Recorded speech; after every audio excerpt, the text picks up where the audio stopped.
I'd like to show you why knowing your why is the start of your journey. Without a strong why, it can be so difficult to reach your maximum potential. My name is Dr. Jason Balara, and every week I meet with real estate investors and mindset specialists that are taking action in order to build a life according to their own terms. We will break down what drives successful people and allows them to achieve at such a high level. If you are a professional wanting to break through, or simply someone that wants to hear an inspiring story, the Know Your Why podcast is made for you.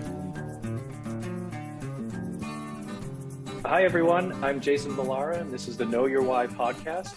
Today I'm here with Grant Warrington. Grant, thank you for coming on the show today. How are you doing? I'm doing great, Jason. I've been looking forward to this, so I really appreciate you having me on, man. Absolutely. A little bit about Grant. He's a full-time real estate investor, property manager, and realtor in Southeast Michigan. Sounds like started with very little money and a single family rental. And then looks like you took some risks along the way, quit your job a couple times, took pay cuts and to move into a full-time real estate investing. So why don't you, I think this will be much better sort of coming from your mouth, sort of how that story went for you, Grant. So maybe if you could just go ahead and give us the background, give us the real nitty gritty on that story. Yeah, there's so much there. So just cut me off whenever I'm going a little long. But basically, construction worker, blue collar. I've been doing that for 20 some years, 23 years when I quit. But I was a business agent for my union, actually an organizer. But I had gotten to a spot where everyone tries to get to, right? So I was feeling I was doing good. Things were great. But, before that, I knew that I wanted something more, and real estate had always called to me. In 2003, I had bought a few houses. My mind wasn't right. I wasn't right. I had a lot of things going on. I didn't have the knowledge. I had to declare bankruptcy. I had to give those, I think it was 3 houses back to the bank, great condition. They were only in my name, but every tenant ended up owing me $5,000. I didn't know what to do, how to collect. I didn't know how to do anything. So fast forward to 2015, met my wife, or 2014, and we decided she had the dream too. Hey, why don't we buy a single family home? And, we did that over time until it got to the point, where we decided, you know what, we don't want to work anymore. That's the goal. That was the goal, right? We didn't want to work for anybody else. And that was my biggest passion at that point. It has changed because now I don't work for anyone. But that was my driver, man. And I tell people, like, you might know it, but your guests, there's some people out there right now that are listening to this podcast that are like, man, I know what the hell he's talking about, right? That burning inside where I'm like, I cannot work for anyone ever again. Yeah. So that was my driving force. And I'll tell you what really led up to me quitting was I had a conflict of interest. I didn't believe in doing something that my boss wanted me to do. And I disagreed with it. And my boss said, I'll tell you what, meet me at Starbucks. I'll be there. We're going to sit down. We're going to talk about it. So I'm sitting in Starbucks, this is, I think, 2017 or 18. And I'm like, oh shit, you know that feeling, right? I mean, if you got a boss, that feeling, you're like, man, this is crap. So I'm sitting there waiting to have that conversation. And, a friend of mine, he'd been a mentor. He'd helped me grow my portfolio. I think my wife and I were at 11 units at that point. So we're sitting there, and all of a sudden, I get a text from my friend. He's much farther ahead of me in real estate, but I get this text, all those feelings inside. And I look at it, and it's a picture of a check for like $650,000. And all he said was, my biggest check to date. Right. And I'm, oh my gosh, I am in the wrong field. I need it. Right then it clicked. I'm like, I gotta go, man. I gotta go. So in my head, I was gone. I'm like, this is not where I need to be. And had the conversation, did what I had to do, but I was gone. And about a month or two later, I quit that career job. I took a pay cut, and I went to work for my friend that sent me that picture of that check. He owned a big property management company, still does. and I was his director of operations. And that was it. I said, I'm gone. I mean, my path is to get closer into full-time real estate. And, quitting that job showed me, hey, you know what? I don't have to work this W-2. Yeah, I get a pension. Yeah, I get healthcare. I get all these things, but those were traps to keep me where I was at and to keep me Right. scared that I couldn't move on. And I did. And you know what? We're still here today. Yeah. And again, I like to tell people too, it's my wife and I that own these properties, no partners. Her and I are 50% partners in these. She does probably more than I do. So, I mean, we're really in this together. So Good. that was a long story to get to that, but that was my first time quitting Yeah. my W-2. So, I mean, it's true. I mean, people get to that point where you kind of just can't take it anymore, especially if you're asked. I've had other guests too that have had a similar experience where they were asked to do something that, you know, morally objected to, or whatever that case might be, that the boss wants you to do something that you just don't feel comfortable with. And it's like, you can either, I guess, do it, or you can kind of move on. And then the question is, are you just moving on to another W-2 job? Or are you then moving on to, kind of take a chance on yourself? And I just love to hear those stories of like yourself. You really took a chance on yourself, and going that property management route first is a really great way to really learn the business well, because it's obviously that's a huge component. And then, so you did that. And then I think in your bio, it said you sort of moved on from that as well. Yeah. So, I told my friend, my boss, when he was actually in Costa Rica when this all went down, I put a picture on Instagram about it. My wife snapped a picture of me like just dazing into the future. My grandfather was a crane operator, a construction worker. My dad was a construction worker, crane operator. I was third generation, man. Big decision. And I felt like, am I letting my family down, right? Too, trying to go into this next venture. But I did it. And, I told my boss, hey, I can give you 2 years because, we're buying property too. We're at 11 units at that point when I quit. And I gave him, I think, 16 months. When I was there, I bought a 20 unit apartment. We did. So we were growing and I was running out of time. I was working day and night. And I was just like, man, I just can't do this anymore. So, Yeah. it was fantastic because my wife said, you know what, you're quitting the job 11 months from now, or however long it was, 7 months, whatever it was, you're quitting. Here's your timeline. And every so often she'd be like, okay, 6 months. Okay. 5 months. So we saved up $18,000. That was it. It's all we had. Okay. So, anybody listening, don't do what we did. I mean, but we're still here, but we didn't do what most people do and try to replace their income. We saved up like 18 grand. And I was already a realtor, had my license, and we just thought, you know what, I'll just transition into being a realtor full time to supplement that income, which meant I had to work.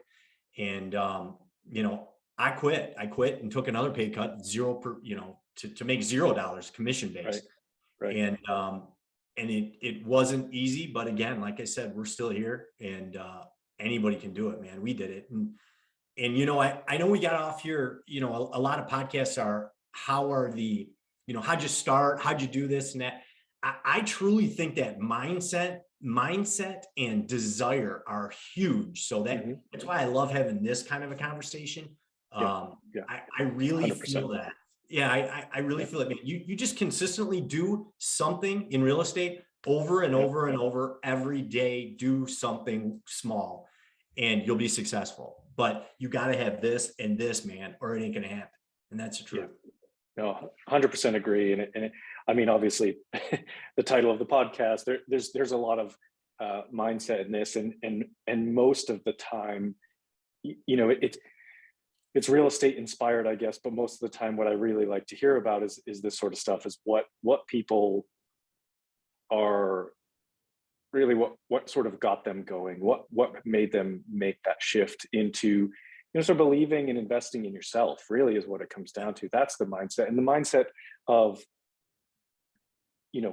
being willing to take a bit of a pay cut and being willing to take that chance, knowing that, okay, it might be hard for a little while. There's some sacrifices in the beginning, but Yeah. here's what I see, you got that picture from your friend. It's like, here's what you see in the future. Next thing you know, you'll be sending someone else that picture to inspire them. And so it's kind of like you have to believe in it, because it's not, as much as it might look on the surface to some people in the outside world, especially on Instagram, is that it's a get rich quick business. It's not at all. It's a work real hard, get rich kind of slow business, but get rich for sure. Yeah. Right. It's like probably about as guaranteed, I think, as you can, if you, like you said, if you have the mindset and the heart to just stick with it and keep doing something every day. It'll work. You can look back hundreds of years in history, like real estate, it appreciates, the values go up. If you can just, focus on using time to your advantage and put in the work, you'll get there. So I love that you did that. I love that you take that, that kind of leap and bet on yourself and your wife. And maybe you mind talking about her a little bit and sort of that, because I think that's Yeah. a really cool partnership support system, Yep. that she was pushing you and telling you, hey, this is how long that you have, because there's all kinds of different levels of support amongst, families and spouses, but I'm always interested in that dynamic. I have a wife, she's very supportive. She has zero interest in being a part of the real estate, but she believes in what I'm doing. And so I think it comes in all different. I've seen people where it's like, yeah, husband and wife are they're business partners, they're in it together, they're doing everything. And then, in our family, we've divided roles for, my wife does most of the caregiving on the kids, with the kids, and I am, focused on sort of growing the future. But I'm really interested in sort of how that went with you and your wife, and how I love that she sort of pushed you to leave your job. And I think there's probably a lot to it in terms of how you both work together. Yeah, and it's not easy. I mean, everyone knows that. But when you really work with your spouse, I mean, you got to be. It's just a different mentality. I'm in the property management gig, I had like 8 maintenance techs that reported to me, and they were all men, and it was just a little different mentality. I come from the construction background. It's a different mentality. Right. And so it was a learning process for me. I needed to learn that, how to work better with my wife. And I'm still learning that today. But, we met in 2014, I think it was, bought a home, and I wasn't using credit cards. I wasn't doing anything like that, because I didn't want debt anymore. And, my wife and I sat down, we were boyfriend and girlfriend at the time, and we're like, let's buy a single family home. We bought one, but we sat down, we had a decision, like, okay, to grow, because my mentor is telling me these things. This is what I did. I'm not telling you need to do it, but here's what I did. And so we sat down and said, you know what, in order to grow, we're going to have to take on debt, and we're going to have to be comfortable with it. Good debt, right? Like everybody calls it. Right. So some of to grow, some of the crazy things we did, she took out a personal loan. I took out a personal loan, and we took some credit card debt. We bought a house. I sold my truck, I sold my boat and my pool table to put a down payment down on a house. We cut our expenses about in half, to grow. So we've sacrificed all of this. And the awesome thing is, my wife's 100% involved with it and sacrificing with me. I couldn't do it without her. It's just, we like to tell each other, we both can't have a down day, right? Like, you can have a down day and it's my job to pick you up. We both can't have a down day. And there's been times we both deserve down days. We've had a lot of things, you have small things go wrong with single family homes, and then you have larger things on a larger scale go wrong with apartment buildings. And we've dealt with every aspect of it. And we still are. So I've been fortunate in that sense that we're both on the same page. I'm the kind of the, ready, fire, aim. Like, I'm ready to go, man. We need to grow. We need to do this. Yeah. And my wife's more conservative. She's like, all right, well, let's sit down and talk about it. And that, so we balance each other out really well. But it's so beneficial that her and I are on the same page. I mean, she's my best friend. We're with each other all day, all the time. We eat lunch together. We eat breakfast together. I mean, we're together all the time, dinner together. We talk business, we talk growth, we talk all that stuff, you know, and personal things as well. And it's great. So it can work. It's just, you know, my advice is just, you know, you need to be really respectful of each other. And, you know, she's fantastic at that. I'm, you know, I'm the one that's Yeah. always got to work on things. So Yeah. Yeah. Yeah. There's certainly, there's a reason they call them our better half, I guess, but Mhm. it's, it's for sure. I mean, I think that that support system is huge. And I like what you talked about, sort of, we can't both have a bad day Yeah. on the same day. I've noticed that with my wife and I, is that you could, you know, someone might be struggling one day, but we're, you know, the other one's always there to, you know, kind of step up and help out in whatever capacity is, or just be, you know, just listen, or just you do whatever it is, you know, be there with a hug, that kind of Yeah. thing. I think it's all very very beneficial to have that. So how do you divide up the roles in your business with your rental properties?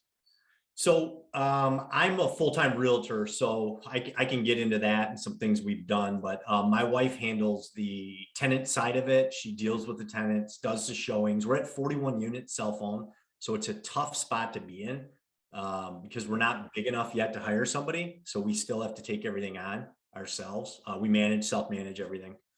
Um, so it's a tough spot. So my wife handles a lot of that property management side. I handle acquisitions, dispositions, like lender relations, anything like that, raising private money or anything that has to do with that side of it. Major construction projects. That's kind of my background too, Right.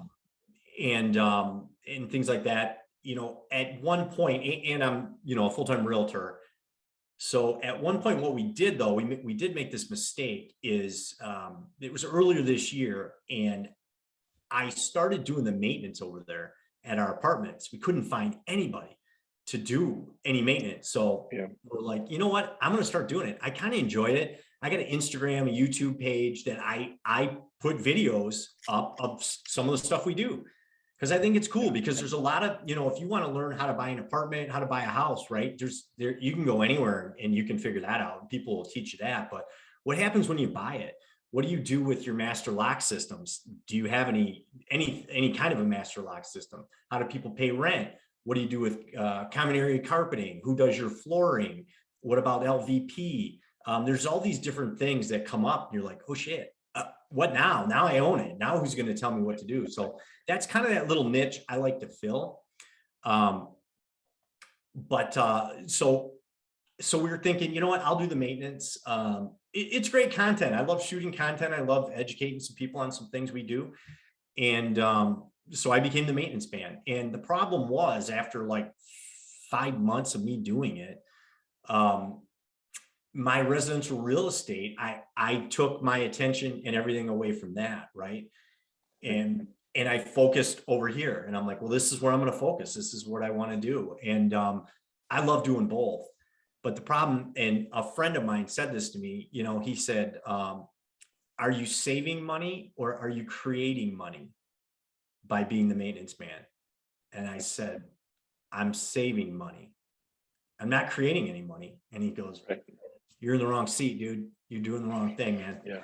And I said, shit, I am. So Yeah. you know, my wife and I talked again, and I'm like, I gotta get out. I gotta go back to being a residential realtor. I mean, I'm pretty good at it in Southeast Michigan. I enjoy it too. So Yeah. my wife's like, all right, yeah, that's it. Forget it. From now on, we'll hire a maintenance guy, you know. So I'm in charge of hiring the contractors, finding the contractors and things like that. And that's what we said, forget it. I'm done. I'm out and I'm not going back. So that was a lesson learned. And for us, luckily we got out of it in time. So Yeah. Yeah. Well, I mean, growth and scale is challenging for mhm. anybody, really. I guess it's like you know, you mentioned you're at 41 units, and now it's like, well, we're at that probably in that gray area where it's like you could hire someone else to manage them, but is it worth the money? And I think it's a thing that everybody struggles with. We all struggle with that, kind of what's the highest and best use of your time. And because sometimes, at least for me, what I feel like is the things that might not be the highest and best use of my time are maybe easier or more fun for me to do. Like you said, you like doing the maintenance.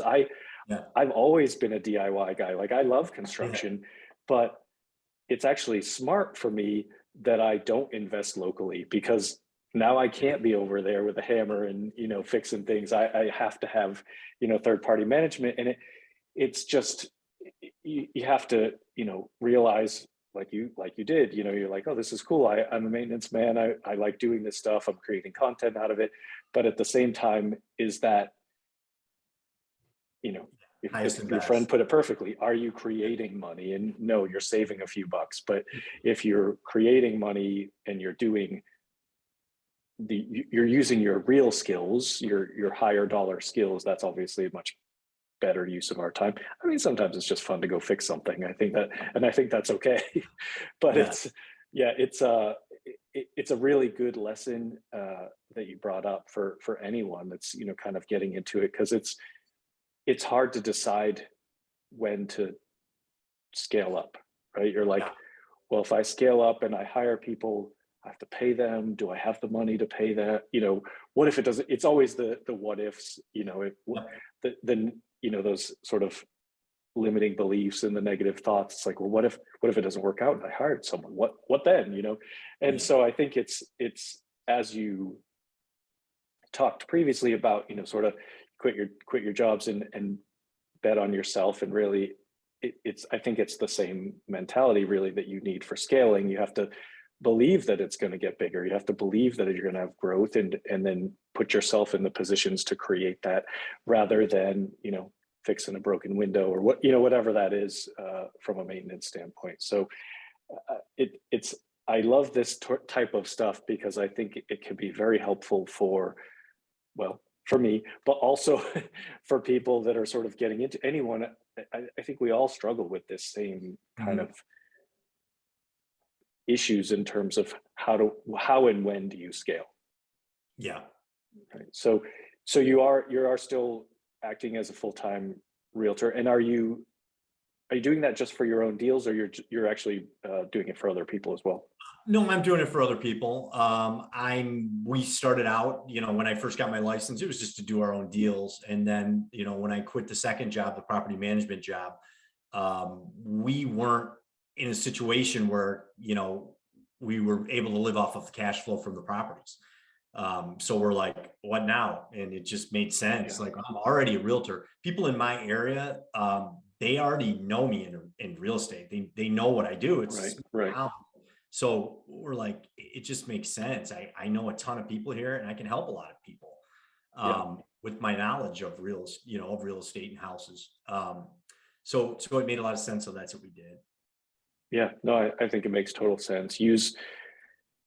If you're going to wear multiple hats, they might as well, kind of be from the same area, the same, real estate background. Using that to help others, as you said, it is a great idea. Um, what is your, I guess, what's your plan? What's your big goals? What are you looking to do with this in terms of growth, or are you happy with where you're at? I mean, it's very nice that you own it all just between you and your Yeah. wife too. That's a good situation to be in. Yeah. So, and just so people know, like I said, it started out with, one single family rental, and we were out of money, and we were done. We didn't make a lot of money. I mean, we were blue collar, average, salary and things like that. And, we built that up. We did some crazy things, took out some crazy debt to get these properties. Blanket loans. We packaged 3 properties into one blanket loan, and, get a big check and go out and buy more. And in 2017, that's when my wife was like, you know what, if we make $100 a door, we'd need 100 doors to make $10,000 a month, in cash flow. And we were like, wow, that's a lot of houses. like, that's incredible. We were at 11 at that point, and I'm like, oh my gosh, it just wore me out thinking about that. I'm like, there's no way we could go out and find that many more houses and rehab all these houses and do all this ourselves. I was doing it after work, you know, and I'm, you know, in the beginning, and it was just incredible. So we said, you know what, 2017, we made the decision, you know what, we're going to go into apartments, and that led us to where we're at now. We peeled off and sold some of our properties, bought our first apartment in 2019, second apartment in 2020, and third apartment in 2021. So our goals this year is to buy a 16 unit for ourselves, minimum 16 unit.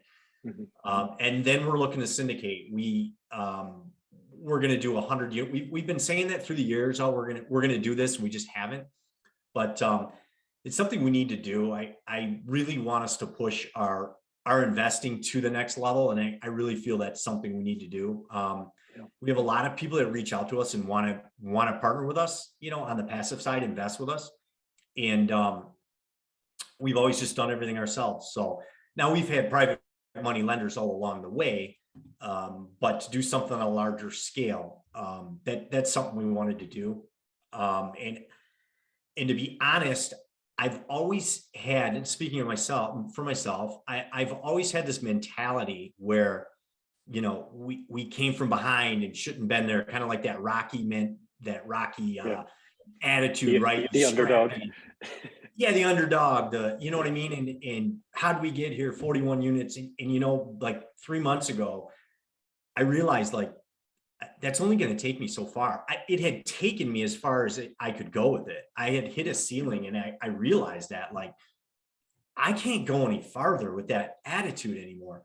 So, you know, I knew it was time I joined GoBundance. It's a high-level men's networking. So I joined that, and I mean, that's been huge. I've known about GoBundance for years, but that's really helped me break that barrier. And again, that's something we're looking to do, is just get on that next plane and just change the mentality. You know, and another reason I joined that is, you are the 5 people you hang around, right? So I don't have a lot of people that are, you know, that I hang around every single day that own 500 or 1,000 units. Now I have some close, some friends that do own that, but I don't hang out with them every day. But my old boss, what happened was we took his helicopter. I rode in his helicopter up to a apartment event with all these apartment owners. Yeah. And it was in a hangar at an airport. And these apartment owners, you know, they own 3,000 units, 20,000 units, and another gentleman, his family owns 60,000 units. And they were showing us their jets. And these are the nicest people asking us, how many do you own? I said, I own 41 units. They're like, that's great. Keep going. It's the best thing I've found to make money. So it was phenomenal. I mean, these people just paying attention, but I'm like, look at this room I'm in, this room I am in with these people, right? It's incredible. I rode here in a helicopter, right? It's incredible. And he bought one single family home. My mentor bought one single family home, and now he's here, right? So I said, you know what? I need this in my life. I need to be around this. I can see it's possible. And I've always been lucky to be able to, like, seeing my mentor as he grew, right? Like, wow, I can see what my buddy's doing. So, but I need to be in those rooms. I need to be around those people. And that's one thing I suggest to people. Like, if you're not out there, at least networking, you know, go to an event, right? And you'll see 5, 10 people, whatever, stand in a circle, and one guy or woman will be standing there talking. They'll all be listening. Just walk in there, walk up to that circle, and just listen. You don't need to tell anybody what you're doing or anything like that, or even introduce yourself yet, but just listen to what the people are saying. And go consistently, meet these people, and get in these rooms with these bigger people. You know, I always say, try to find people with 10 times more of what you have. You know, you have 10 units, find someone with 100, because they've already gone through the problems that you're going to have to go through. And you can really benefit from that. So, you know, long story short, back to what you asked, we're looking 16 units personally owned and 100 unit minimum syndicated this year. That's the goal. Awesome.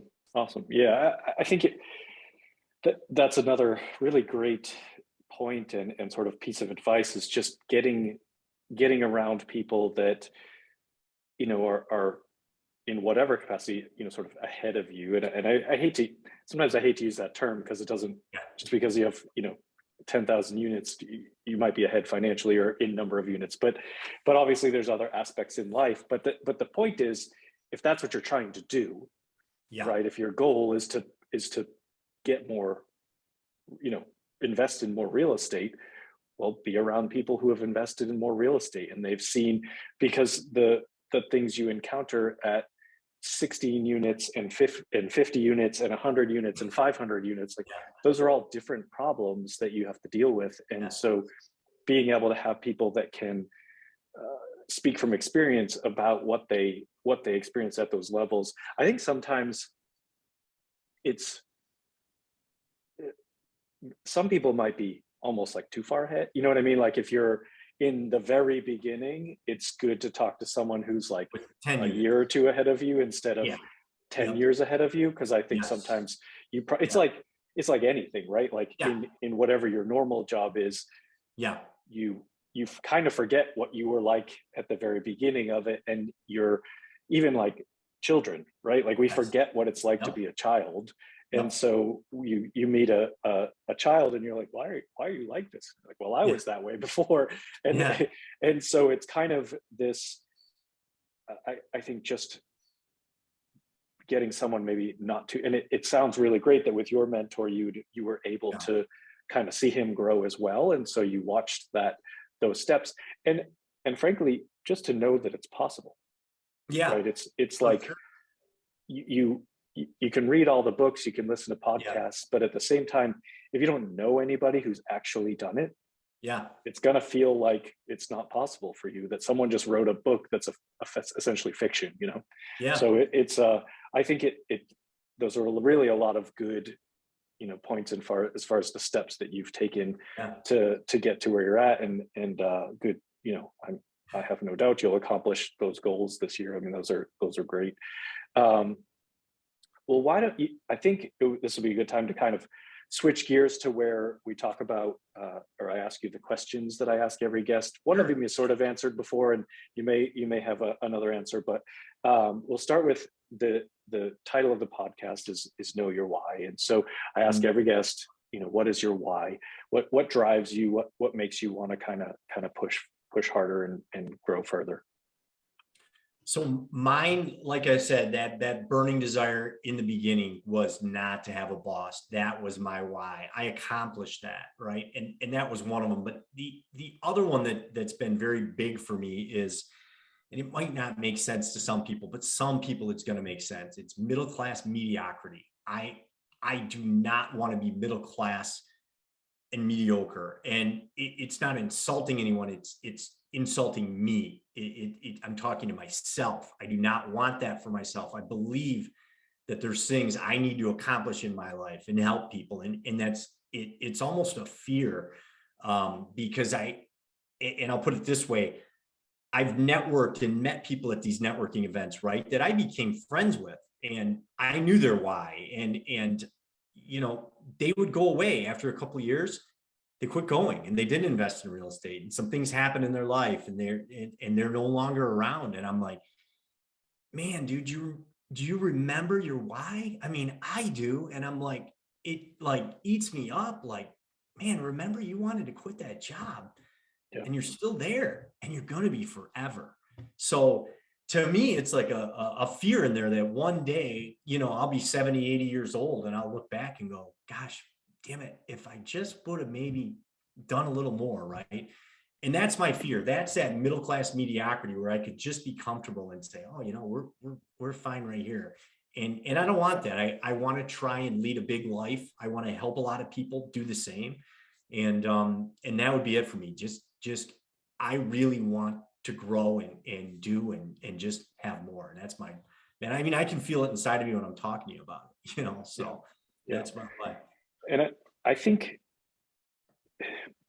the term mediocrity probably triggers some people in terms of Yeah. thinking it's a negative, but I know what you're Yep. saying, and you're not.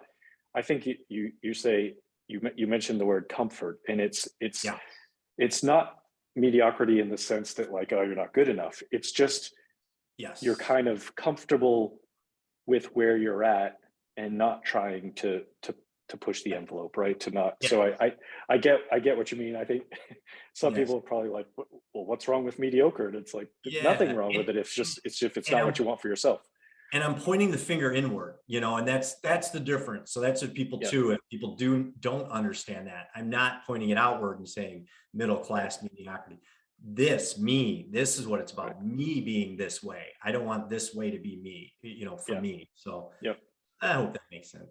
Totally. Yeah. No, I totally get it. Yeah. It's a unwillingness to sort of just settle in, right, Yeah. and just kind of be where you're at. So I totally understand that mentality of just always wanting to kind of, okay, I got here. Well, let's see what's next. That kind of thing. You don't have to stay there. So Yeah. I love it. Second question for you, Grant, is tell us something about yourself that maybe isn't common knowledge, something that the listeners might find interesting about you. Oh man.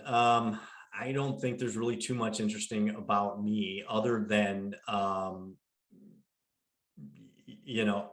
basically this is what I do. I don't have a lot of hobbies or anything like that. The one thing, like I said, that I'm excited about is I joined GoBundance Yeah. and just some of the events coming up with that. But I don't know. I would have to think about that one. One interesting thing, but again, it equates back to real estate. I took a 12 unit burn down that I'm really proud of, a 12 unit burn down building. Experienced. I was on site when the fire was there. No one got hurt, thank goodness. I was managing then, but actually put that building back together um, through that whole process. So that was something I was proud of that I did. But again, something interesting. I don't know. I can't really think of anything offhand, Yeah, unfortunately. that's all interesting. There's no wrong answer to this question. That's Yeah. all interesting, and I think it's um, it's a question that I like to not prepare people for, just because I think I'm interested in what their spur of the moment thought is. But there's no wrong answer.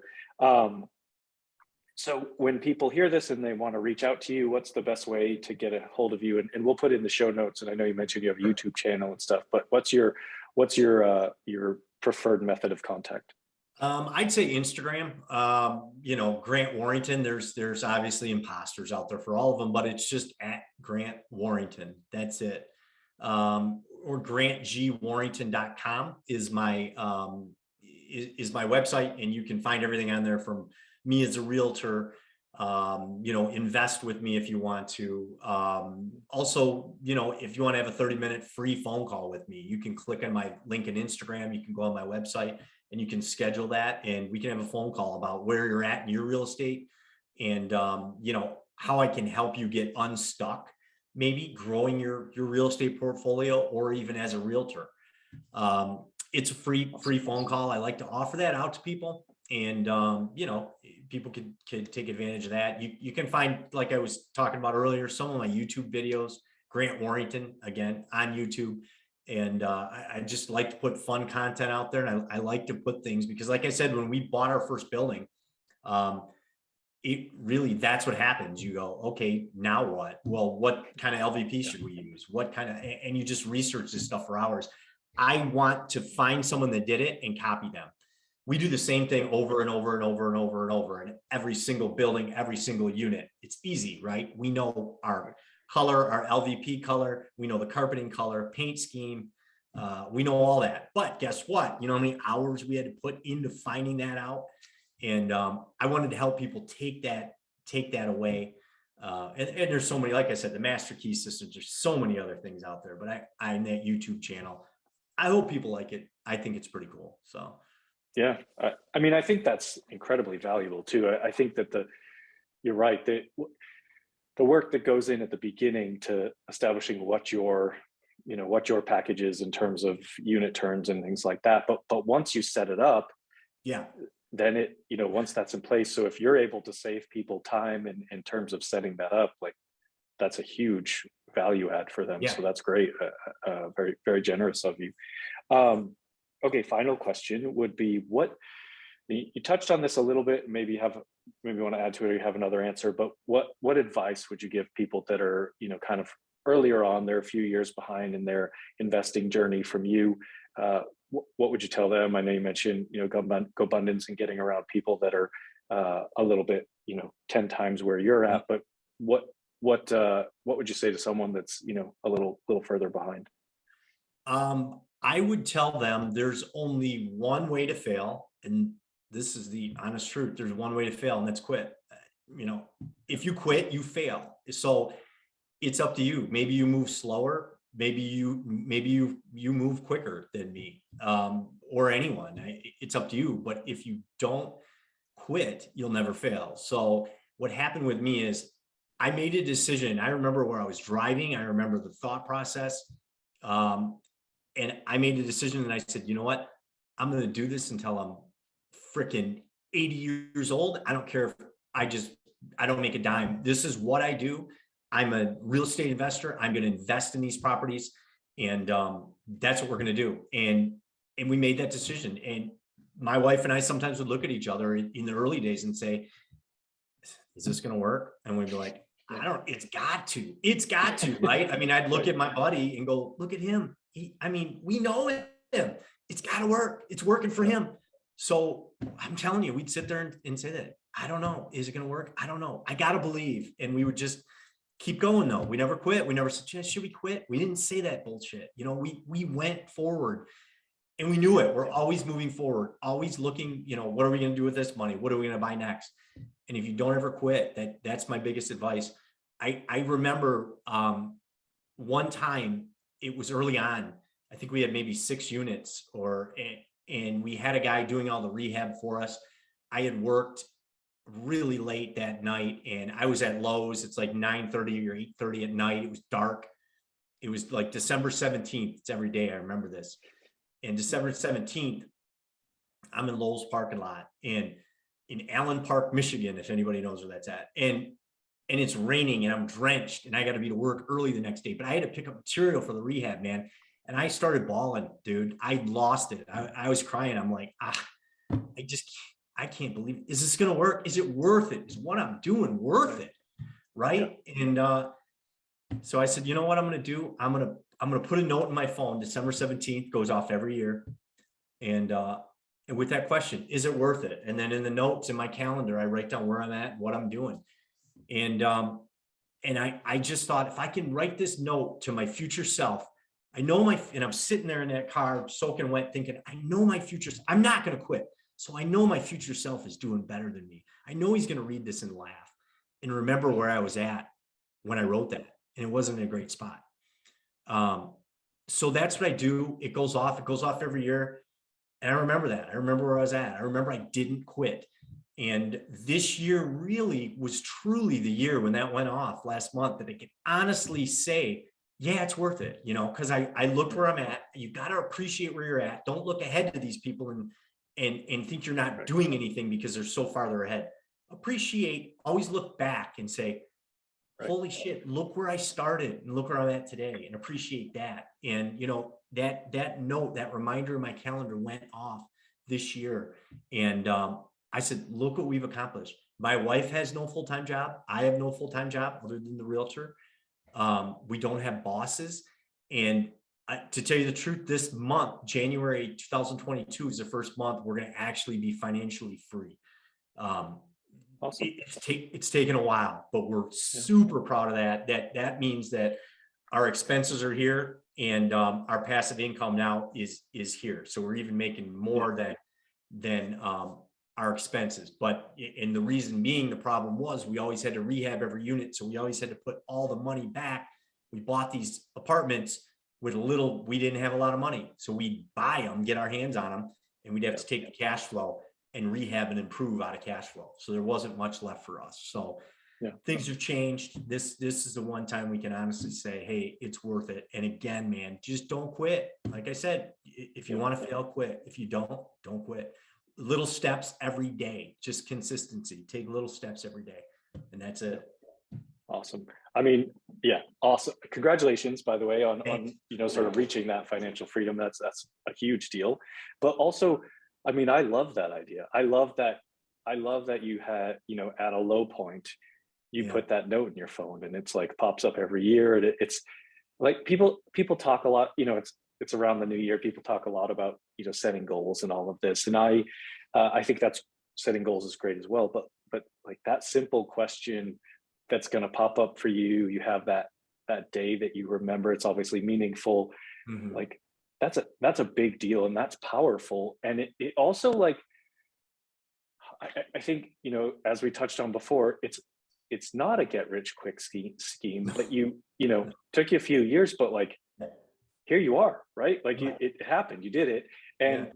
And it's the growth gets exponential. So it's like you have, if you have 41 units now, you're already talking about what 116 more this year. Like, and Mhm. that's what happens. And so if you have financial freedom off of those 41 units, just think about what it's going to mean as you accomplish these next steps. So and that's what being around the mentors and the people that have done it and seeing, it's like you can't, you said this well, you said, sort of talking about, you're looking at comparing yourself to where you were, your past self to your present self or vice versa. But it's Yeah. it's not a competition with anyone else. There's no Right. sense in looking at someone that has 10,000 units and thinking, oh man, I'll never get there, if you don't have 8,000 units. Like Yeah. there, right, 10,000 units is going to sound impossible until you get somewhere up there. But like they didn't start with 10,000 Nope. units. They started at zero, just like everybody. Nobody's born with a bunch of I mean, Yep. yeah, yes, some people inherit apartment Yeah. complexes, but like if you're building it as a business, like nobody starts at 10,000. You don't buy your first deal at, Yeah. probably even 1,000 units, right? It's like everybody starts out smaller and then works their way up. And Yep. it's just a testament to, as you said, you just keep going, and it Yeah. will happen. If you don't quit, you don't lose. Yep. And I think I saw Jay Scott maybe put a post up that said it, and my buddy would always say this to me, and I don't know exactly how true these numbers are, but he's like, and he would always make me feel better. He'd be like, well, two things he suggested, but this one he'd say, listen, man, you own real estate, so you're farther ahead than 98% of the Mhm. population in the United States, Yeah. and you're continually buying real estate, you're farther ahead than 99% of the whole population of the United States. Congratulations. And I'm like, holy Right. shit, that's cool. It's true. The other thing he told me to do, and which is great advice, he told me start tracking your net worth. He goes, you're going to have sometimes in your investing career where you're going to think nothing's happening, right? Nothing's happening. Nothing's happening. And he said, track your net worth every month, track it, and you'd be amazed. You're going to be amazed. You're going to see it going up little by little. And then eventually it starts growing a little quicker, a lot quicker. But that was great advice for me, because there were times where I'm like, yeah, nothing really happened. But you know what? Our net worth went up. I'd be like, Monika, it's my wife. Right. I'd be like, Monika, hey, our net worth went up. Yeah. So now it's kind Yeah. of a fun thing we both do. She has her numbers, her figures she gives me. I have mine. We put it together. I got a spreadsheet. We track our net worth. So Yeah. It's a good I, idea. I love it. Yeah. Yeah. Awesome. I mean, this has been great, Grant. A lot of really, I think, just valuable, like mindset type of stuff on how to get going, how to get ahead, how to believe in yourself, and sort of push forward. So I thank you so much for coming on and sharing your story. And I really hope when people listen to this, they can sort of pick up those little nuggets of such, like, it's stuff that you probably could think almost like breeze over. It sounds simple, but it's not. I mean, this is a lot of, as you said, like 98, 99% of people don't ever do any of this. Yeah. And there's a reason for that. Like it's not it's not always easy, but it will work if you don't quit. So awesome. Thank you so much for your time. Yeah. Thanks, Jason. Thanks for having me on here, man. I really appreciated it. And it's been awesome chatting with you, man. I appreciate that. Yeah, it's been great. All right. Well, with that, we'll go ahead and we will sign out. But again, thank you so much for your time.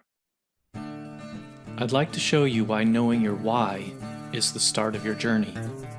Without a strong why, it can be so difficult to reach your maximum potential. My name is Dr. Jason Balara, and every week I meet with real estate investors and mindset specialists that are taking action in order to build a life according to their own terms. We will break down what drives successful people and allows them to achieve at such a high level. If you are a professional wanting to break through, or simply someone that wants to hear an inspiring story, the Know Your Why podcast is made for you.